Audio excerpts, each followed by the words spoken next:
नमस्कार। आज हम ध्यान समाधि की सभी अवस्थाओं को समझेंगे कि समाधि आखिर है क्या, ध्यान से समाधि में कैसे जाते हैं, समाधि में क्या महसूस होता है, वह कैसे और किस अवस्था में आपको अपने गुरु व ईश्वर के दर्शन होते हैं। और आज आपको आपके इस सवाल का भी जवाब मिल जाएगा कि बिना गुरु दीक्षा के साधक को ध्यान की किस अवस्था से आगे बिल्कुल नहीं जाना चाहिए। हो सके तो थोड़ा एकांत में शांत होकर बैठ जाएं और इसे ध्यान से समझने की कोशिश करें, क्योंकि ये हर एक साधक के जीवन की वो अवस्था है जिस अवस्था में पहुंचकर ही साधक की ध्यान साधना सफल होती है। समाधि ध्यान की परम शिखर की अवस्था है। इस अवस्था में पहुंचने से पहले साधक को जो भी ध्यान साधना में अनुभव होते हैं वो सब आध्यात्म की मंजिल पर पहुंचने से पहले के छोटे छोटे पड़ाव मात्र ही होते हैं। जिस परम अवस्था तक पहुंचने में साधक हर रोज सांसारिक जिम्मेदारियों और परेशानियों से संघर्ष करते हुए भी ध्यान साधना के लिए समय निकालता है और कड़ी मेहनत करता है, तो इस परम अवस्था को आप कुछ सेकंड्स में नहीं समझ सकते। इसीलिए इस परम अवस्था को एक ही बार में समझने के लिए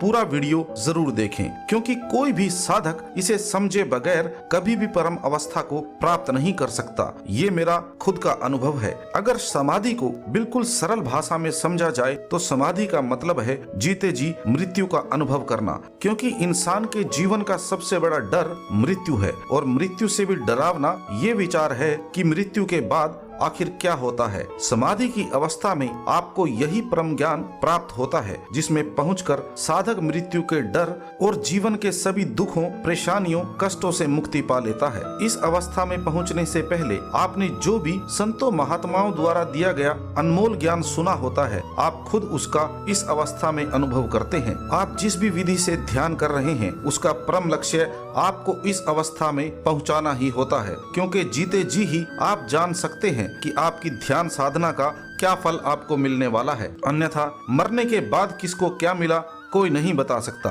और समाधि में पहुंचना ही साधना का अंत नहीं होता, बल्कि समाधि में पहुंचकर ही आपकी असली आध्यात्मिक यात्रा शुरू होती है। समाधि की भी दो अवस्थाएं होती हैं। समाधि की पहली अवस्था लगभग गहरे ध्यान जैसी अवस्था ही होती है। गहरे ध्यान को हम पिछली वीडियो में पूरे विस्तार से समझ चुके हैं, तो इसीलिए गहरे ध्यान के बारे में आज ज्यादा विस्तार से बात नहीं करेंगे। सिर्फ मूल तत्व को समझिए कि गहरे ध्यान में आपको कोई अनुभव नहीं होता, सिर्फ एक असीम शांति का अनुभव होता है। लेकिन अगर साधक हर रोज गहरे ध्यान में उतरने का अभ्यास करता रहता है तो वो धीरे धीरे समाधि की पहली अवस्था में पहुंचने का अनुभव करने लगता है, जहां वो अंदर से पूरी तरह से जागा हुआ होता है। जबकि गहरे ध्यान में आप जितनी देर भी रहते हैं आपको समय, शरीर और विचारों का कोई एहसास नहीं होता। लेकिन समाधि की पहली अवस्था में आप अंदर से चेतना शक्ति के रूप में सब कुछ अनुभव करते हैं। आप खुद को एक अलग सी दुनिया में पाते हैं। आप खुद के शरीर को भी ध्यान में बैठे हुए देख सकते हैं। इस अवस्था में कुछ साधक बुरी तरह डर जाते हैं, लेकिन आपको घबराने की जरूरत नहीं है, क्योंकि शरीर से आपकी चेतना शक्ति का संबंध हमेशा बना रहता है। इसी अनुभव को शरीर से बाहर निकलने का अनुभव कहा जाता है, जो आपको समाधि की पहली अवस्था में होने लगता है। इस अवस्था में पहुंचकर ही साधक को संपूर्ण विश्वास होता है कि जो ज्ञान वो बचपन से सुनता आया था कि उसका असली अस्तित्व आत्मा है, शरीर नहीं, उसका खुद अनुभव साधक इस अवस्था में कर पाता है। और इसी अवस्था में आपको अपने इष्ट भगवान व आपके गुरु के दर्शन होते हैं। जिन्होंने पहले से गुरु दीक्षा ली हुई है उन साधकों को इस अवस्था में अपने गुरु जी के दर्शन होते हैं, और जिन साधकों ने गुरु दीक्षा नहीं ली हुई है उन्हें इस अवस्था में अपने होने वाले गुरु के दर्शन हो जाते हैं। जो साधक पूछते थे कि गुरु के बिना ध्यान की किस अवस्था तक जाया जा सकता है, तो यही वो समाधि की पहली अवस्था है जहाँ तक आप बिना गुरु के भी जा सकते हैं। इस अवस्था से आगे साधक को बिना गुरु के नहीं जाना चाहिए। समाधि की इस पहली अवस्था तक पहुंचने में आपको कितना समय लग सकता है, ये पूरी तरह से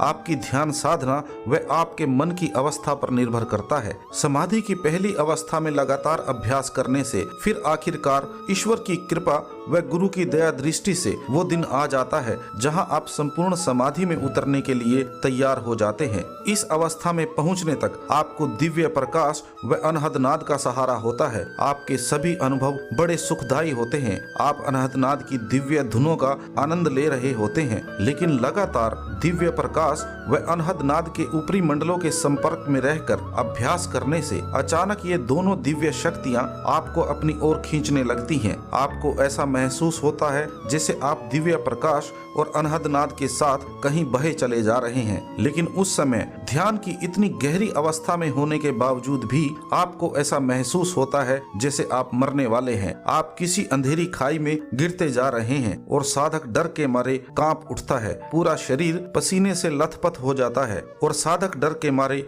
आंखें खोलने को मजबूर हो जाता है ताकि जान सके कि वाकई वो जीवित है या नहीं। इसी पॉइंट पर साधक की सबसे कड़ी परीक्षा होती है कि उसे ईश्वर या अपने गुरु पर कितना भरोसा है। उसके मन में आत्मज्ञान प्राप्त करने की कितनी भूख है। क्या वो आत्मज्ञान प्राप्त करने व संपूर्ण सत्य को जानने के लिए बिना पानी मछली की तरह तड़प रहा है? क्योंकि इस अवस्था में वही साधक खुद को दिव्य प्रकाश व अनहद नाद को सौंप सकता है जिसका मन अपने गुरु व ईश्वर के निस्वार्थ प्रेम से और विरह से भरा पड़ा हो। इसी अवस्था में पहुंचकर समझ आता है कि सभी संतों महात्माओं की वाणी में और धर्म ग्रंथों में प्रेम और विरह को इतना महत्व क्यों दिया गया है। ऐसी अवस्था में अगर आप हैं तो आपको अपने गुरु व ईश्वर पर संपूर्ण भरोसा रखते हुए हर रोज धीरे धीरे खुद को उन दिव्य शक्तियों के साथ जाने देना चाहिए। हालांकि आपको आखिर में सिर्फ और सिर्फ आपके गुरु व ईश्वर का प्रेम ही उस अंधेरी खाई में गिरने की हिम्मत देता है और गुरु की कृपा दृष्टि बरस रही हो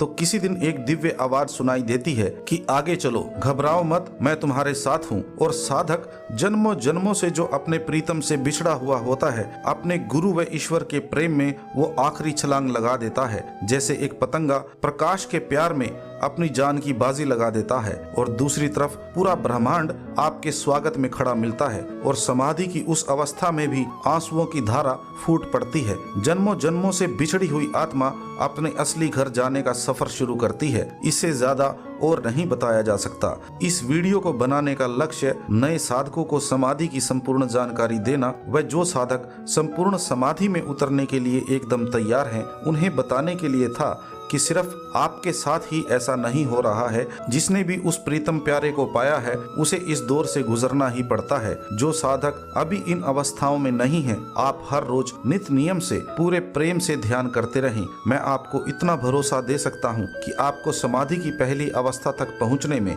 कोई भी समस्या आए तो आप इस सेवक को याद कर सकते हैं। एक बार आप वहां पर पहुंच गए तो आपके इस जन्म को सफल करने से कोई काल शक्ति नहीं रोक पाएगी। अगले वीडियो में हम समझेंगे कि कैसे सिर्फ एक चक्र पर ध्यान करने से ही आपके सभी चक्र जागृत हो जाते हैं और आप अलग अलग चक्र पर ध्यान करने से होने वाली शारीरिक परेशानियों से बच जाते हैं। ध्यान से संबंधित आपके और भी कोई सवाल हो तो एक बार चैनल पर वीडियो की लिस्ट देख सकते हैं। अगर फिर भी कुछ सवाल हो तो आपके कमेंट्स का स्वागत है। आपका समय देने के लिए बहुत बहुत धन्यवाद।